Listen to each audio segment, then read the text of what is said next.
Buenas tardes, mi nombre es Leslie García. En esta oportunidad vamos a hablar del ciclo celular, de la regulación del que tiene el ciclo celular y de la mitosis. Bueno, comenzamos. El ciclo celular está dividido en dos fases. La interfase, compuesta por la ciclina CDK-ciclina G1, CDK-ciclina S y CDK-ciclina G2. Y la segunda fase, que viene a ser la mitosis, mejor conocida como la fase M. Ahora, apreciamos algunos mecanismos de la regulación celular. La célula se pregunta en este caso si va a ser dividida o no. Este ciclo está finamente regulado por la fosforilización y la degradación de proteínas que forman complejos. En ellas encontramos dos subunidades, la unidad reguladora y la catálica. En la subunidad reguladora encontramos a la ciclina, la cual varía su concentración de forma cíclica. Y encontramos a la subunidad catálica, mejor conocida como la quinasa, quien es una enzima que cataliza la transferencia en grupo fosfato de ATP u otra molécula. La función catálica actúa con función a enzima. Bueno, ahora pasamos a hablar sobre la regulación del ciclo celular. Como ya habíamos hablado, el ciclo celular está compuesto por dos fases. Ahora vamos a explicar cada una de ellas. Empezaremos por la CDK-ciclina G1. La CDK-ciclina G1 se basa cuando la célula se va a replicar y podemos apreciar una síntesis de ciclinas posteriores.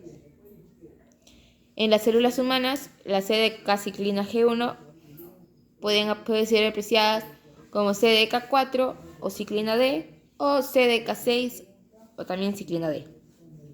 Ahora pasamos a hablar sobre la CDK-ciclina G1S, entre la fase G1 y la fase S. Como podemos apreciar aquí, estaríamos hablando de esta fase. En esta fase, la célula se prepara para la fase S, las fases de la síntesis. Y existen síntesis enzima que participan en la duplicación del ADN. En las células humanas podemos encontrarlas como la CDK2 o la ciclina E.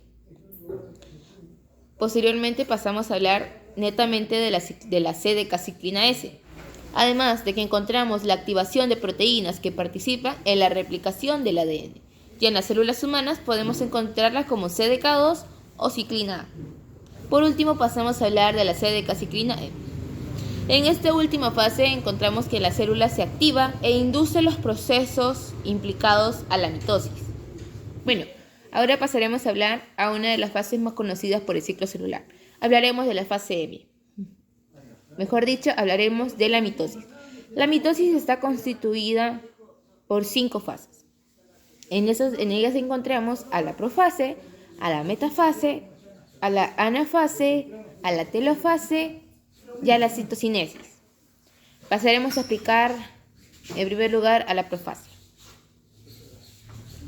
Como podemos apreciar, en la profase las cromosomas se concentran y se hacen visibles, como puede ser este caso.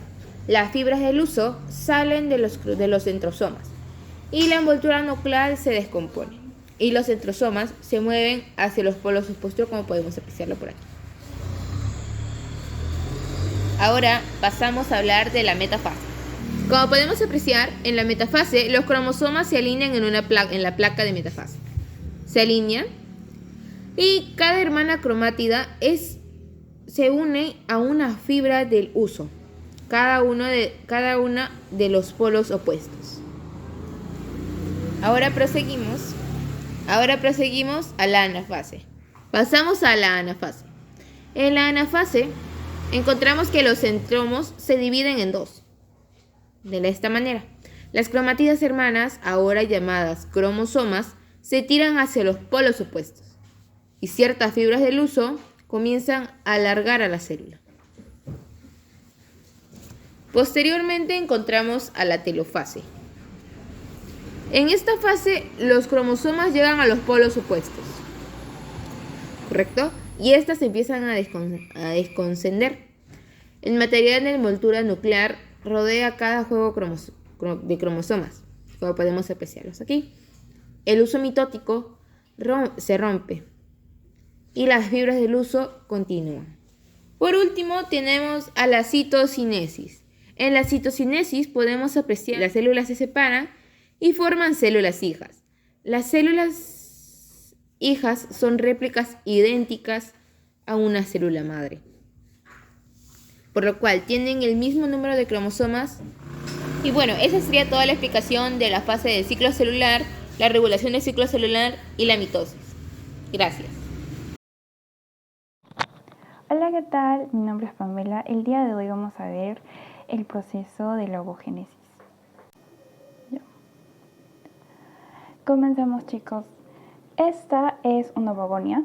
Las ovogonias son células que son producidas por las gónadas, que, bueno, como esta es un proceso para formar óvulos, por así decirlo, vamos a decir las ovogonias se dan en las trompas de falopio. Esta ovogonia, por un proceso de mitosis, durante la época prenatal, produce cientos de ovocitos primarios.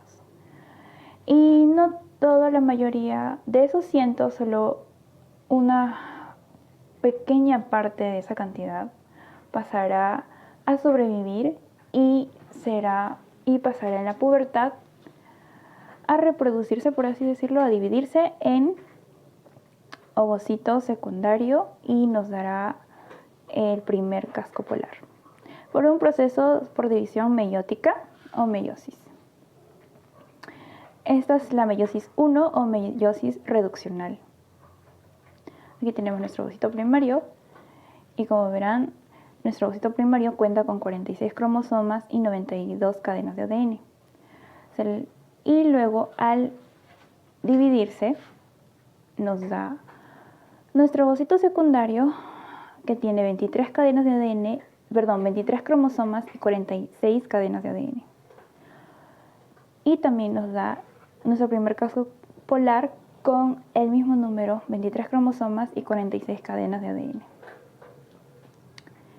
Este proceso donde nuestro ovocito primario pasa a dividirse en meiosis 1 se llama ovogénesis.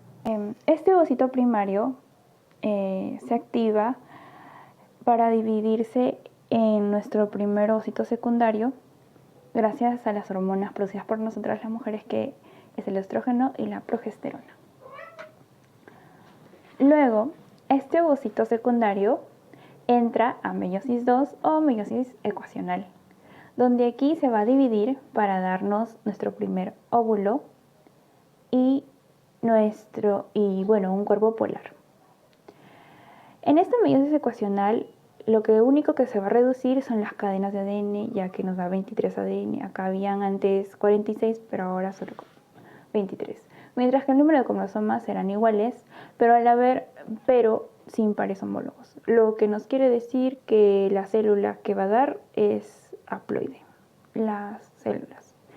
Estas células son haploides y haploides.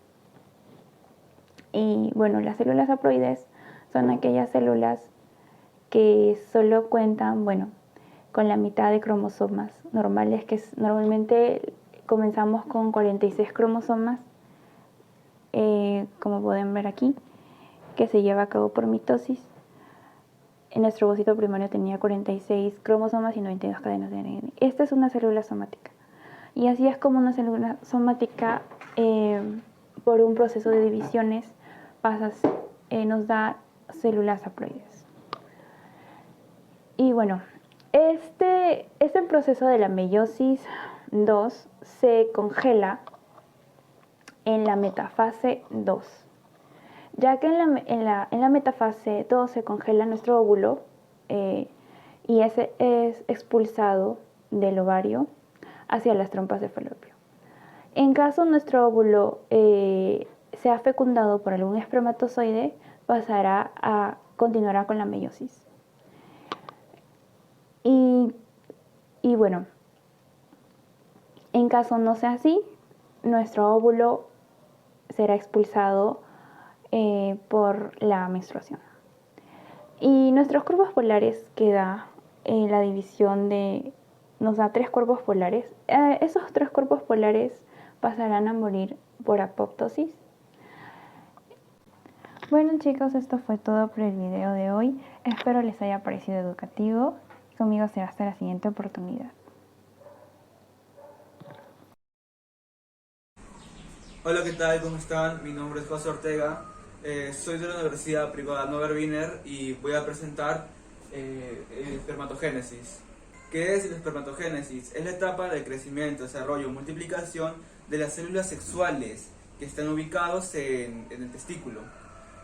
Estas van desde las más inmaduras, que son las espermatogonias, hasta las más maduras, que son los espermatocitos. La espermatogénesis va de 3 etapas: la etapa proliferativa, la meiótica y la espermiogénesis. La etapa proliferativa significa que es la multiplicación de estas células.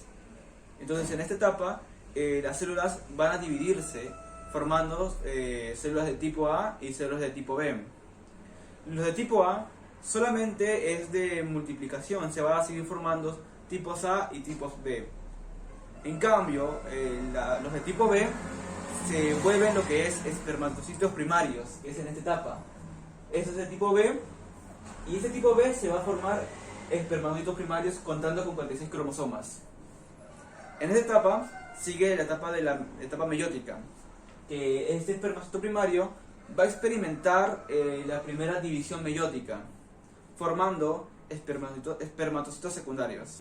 Ok, estos espermatocitos secundarios, que están aquí y aquí, van a experimentar la segunda división meiótica, formando espermátidas haploides.